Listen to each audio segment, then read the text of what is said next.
Hello, everyone. Thank you all for joining me for this week's episode. For those who may not know me, I am the Garden Goddess, and this is Magic Hour. And if you can't tell, I am recovering from being sick. And it has delayed me from recording videos this month because I have been sick for such a long time.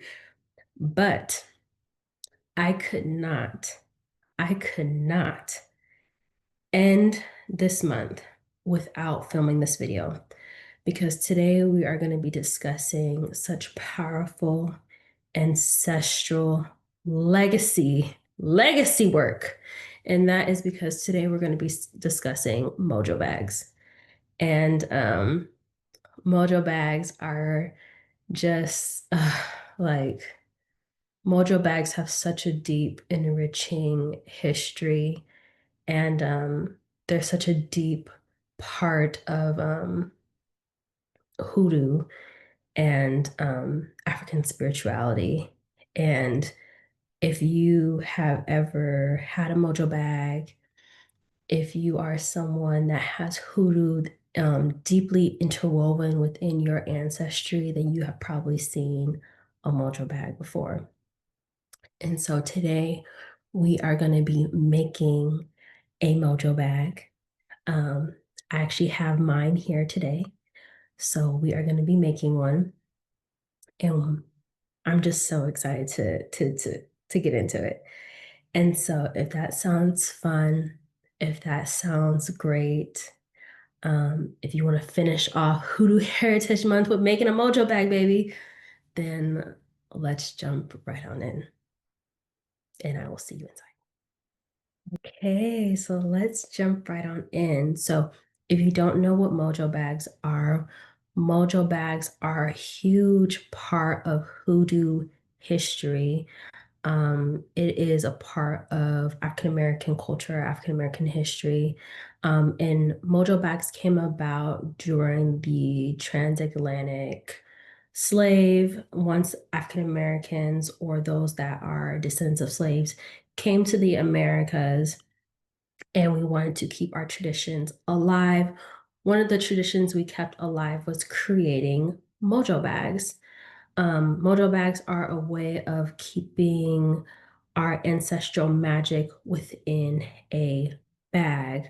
And so within each mojo bag, we are able to cultivate and manifest whether prosperity, protection, and oftentimes mojo bags are used as a form of prosperity or protection. Many times, historically, mojo bags have been used to help with court cases, attraction work, and protection against harm, especially in those days, protection against harm from those that were slave masters or those that wish to harm slaves in general. And so as mojo bags have progressed, many people have used mojo bags to cultivate prosperity in their lives. Mojo bags are often not shown to the public, right? We keep mojo bags hidden from the public eye. They're not meant to be showcased out. Like you don't just keep a mojo bag just like sitting on your countertop. Mojo bags are meant to be placed like in your purse or like in your pocket. And so today we're going to be making, my mojo bag is relatively huge. I did not mean to make my mojo bag this big. So today I'm going to be recreating my mojo bag. I accidentally bought a bag that is way too big. But we are going to be recreating this mojo bag to garner protection for ourselves, especially in this climate that we have going on today. If you hear background noise, please, I live in a neighborhood that can be very busy. But today we're going to be cultivating a mojo bag that is geared towards protection, especially in the climate we're going into. It's starting to feel like we're entering into a dark winter. I'm very, very inspired by the core values of what a mojo bag was for, and that was for the protection of the wearer, and more so, the protection of community. And so I really want to give this gift to you all, but each mojo bag that we're going to be creating today um, is really geared towards protecting you, my gift to you. And I want to make sure that you're okay as we're entering into this dark winter time. And so each spell work that I have given to you all in the build up to this mojo bag has been geared towards protecting you, whether it's protecting your crown, protecting your aura, protecting your home, and now protecting you on the go. My job as a priestess is to protect our community as much as possible. And so today we're going to do this protection, this last bit of protection work so we can make sure that we're good for this season. And so for our mojo bag today, what you'll need is a bag. Mine is very, very big. So I recommend that you get something much, much smaller. The color does matter. I always recommend that you choose black or purple. Black for deep protection work, purple for protecting your crown. Either one works. The herbs you'll need are peppermint, um, black sand, and basil. If you don't have black sand, which is very normal, it's very common that you probably don't have black sand, you can supplement. And rosemary which is a secret, but now I'm giving you a secret. You use rosemary. Whenever you don't have an herb on hand, you use rosemary to supplement it. So if you need black sand, you use rosemary as a supplementation for black sand. If you need blue lotus and you don't have blue lotus, you use rosemary as a supplementation for the blue lotus. That's just like an example of that. So if you don't have black sand on hand, you will use rosemary as a supplement. Next, in previous videos leading up to this mojo bag, we made a protection powder. I don't know if we remember that. If you don't know how to make that protection powder, I will leave a link in the description, and I'll leave the link in one of these little corners above. We learned how to make that protection powder like a few weeks ago, and I gave you a lot of time so that you knew how to make it. We also will be using that in this mojo bag today. A couple weeks ago, we also learned how to make a protection oil, an anointing oil, right? We will also be using that in this mojo bag today. And you'll need, oh, a stone, a stone of your choice. I always recommend a protection stone. The stone is up to you. Do your research on the best type of protection stones. I always say choose a stone that you feel called to. And then when you're ready and you have your supplies, then we will get started on putting all this together to create our mojo bag. And when you're ready, we'll put it all together.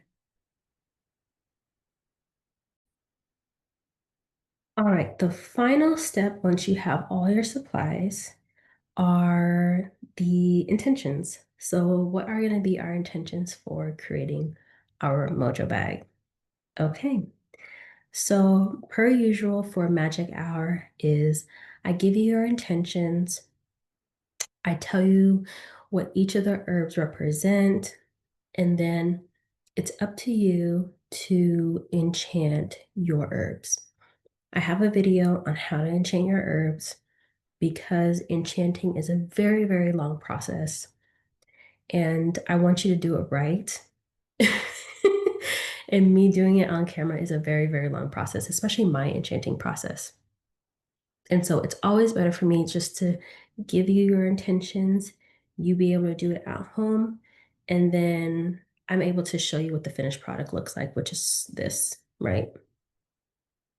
Okay, so for your peppermint, peppermint is ruled by Mercury, which is an energy of clear communication. So you will enchant your peppermint to clearly communicate danger that is coming on the horizon.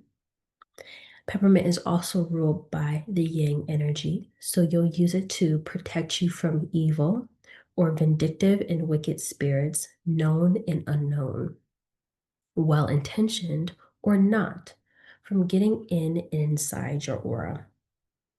Peppermint is also ruled by the throat chakra, so you'll use it to suffocate those that come into contact within your aura that are ill-intended or have malice. And you can charge or utilize the peppermint to tell it to cause others to cough around you to signal, as a signal or sign to reveal their true colors. So one of the ways that which is a trick I always use, is to utilize an herb to bring about signs and signals to you to inform you of other people's intentions. And that's what we're using peppermint to do. One of the intentions that we can also utilize for peppermint is to banish negative energy from coming towards your aura, heighten your authority over challenges that await you, sharpen and strengthen your mind to stay focused and prevent you from being distracted easily by wicked entities and spirits, strengthen your aura and purify it, heighten your intelligence so you can see the plots and plans that may try to come your way. And that sounds like good enough for peppermint for now. Okay, next is basil. We're going to be utilizing basil to fight and protect you from forces of bad will, bad intentions, from plots and vengefulness, and of energetic vampires and evil spirits. We'll be utilizing the yang energy once again to have victory over your enemies, both known and unknown, and protect you, of course. We'll also utilize basil to assert dominance and victory over your problems that may arise. Y'all, I live in Gotham City. My goodness. Give me 1 second. We'll wait until they finish and we'll continue. Okay, so let's continue now that the sound is back in. Okay, so we're utilizing basil to assert dominance and victory over problems that may arise, banish the energy of brokenness that may come our way, especially during this dark winter, banish negativity, negative energy, evil spirits, and defend you against dark arts. Very, very important during this dark winter that is coming. And influence victory over hardship and trials and protect you against psychic attack. Very, very important. Very, very, very, very important. And add strength to this work and strip your enemy. Well, actually, that was just for me. That one was just for me. Um,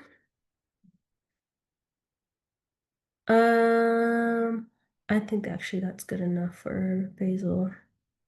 Lastly is going to be our black sand, which we're probably going to, if you don't have black sand, we're probably going to supplement that for rosemary, which rosemary is governed by the fire element, which You can utilize to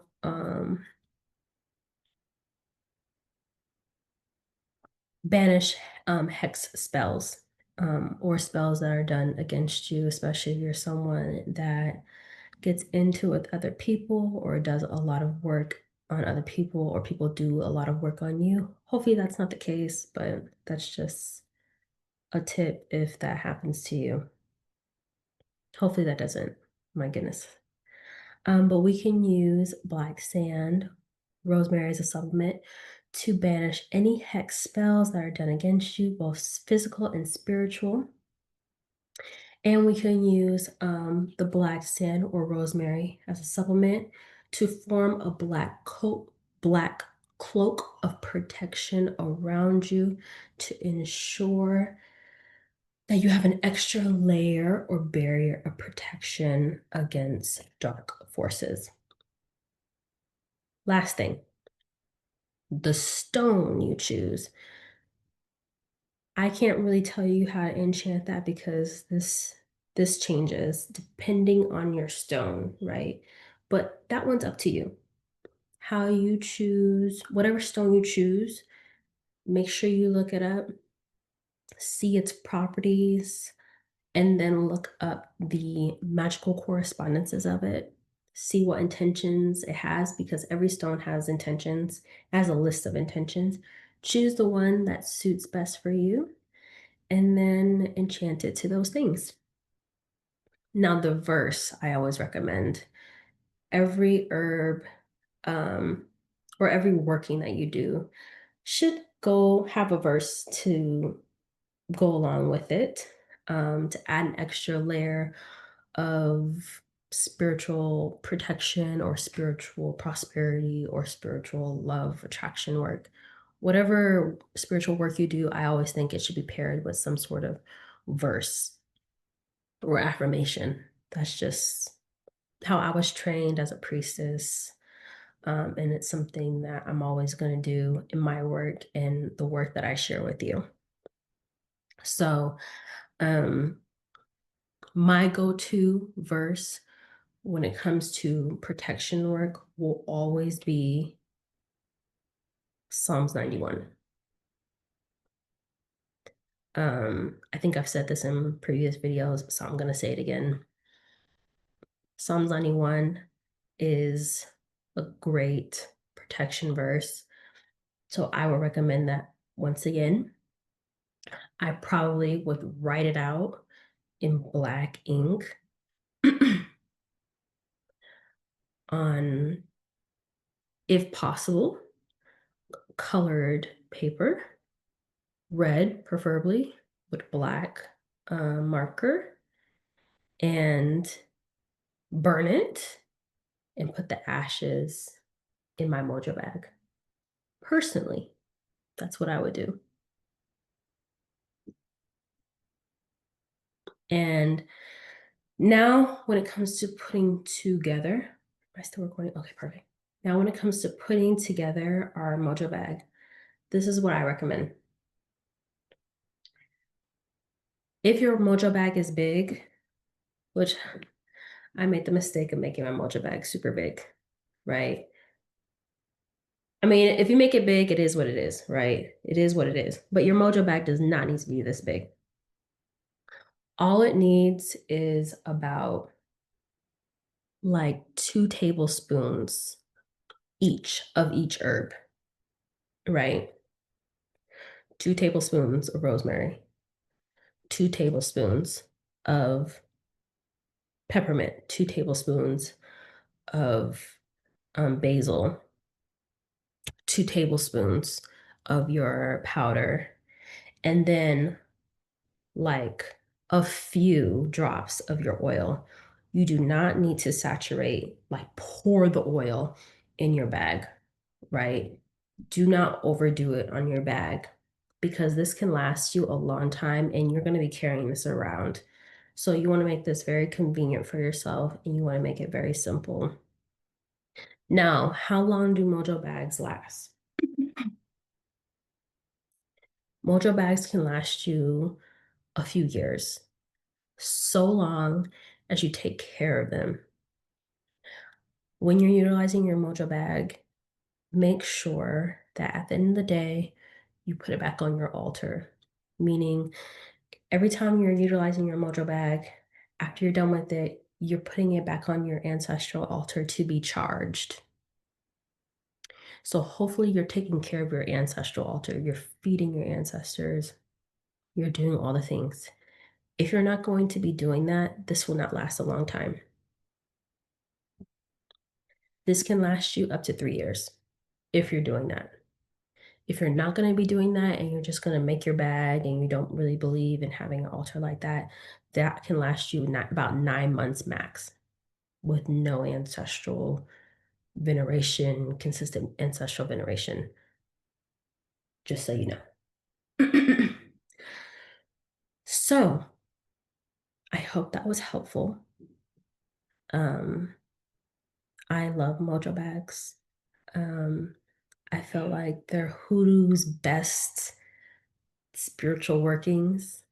Um, and Mojo bags, this particular Mojo bag is my gift to you, especially during this Hoodoo Heritage Month. I did not want this month to pass without me giving the community something so special. And so I hope you make it and I hope you love it. And please like, comment, share, and subscribe. And I will see you all in my next video. Please take care of yourselves. And I send you all so much love. All right now, until next time.